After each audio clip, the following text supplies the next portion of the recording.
শিশুদের আপনি যদি শেখাতে চান, তাহলে প্রথম যেই কাজটা আপনি করবেন, তাকে কিছুই আপনি বলবেন না, তাকে কিছুই শেখাতে যাবেন না, মুখ দিয়ে তাকে আপনি কিছুই শেখাতে যাবেন না। এটা হলো প্রথম কথা আপনার জন্য, সেটা যে কেউ হোক না কেন।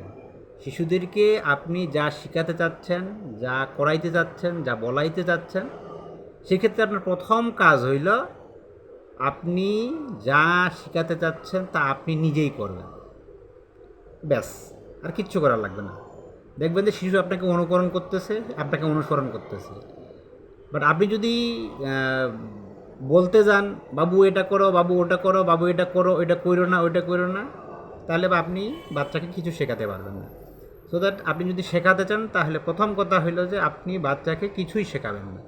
যা শেখাতে চাচ্ছেন তা আপনি নিজেই করবেন, আপনার বাচ্চা আপনাকে দেখে দেখে অনুসরণ করবে।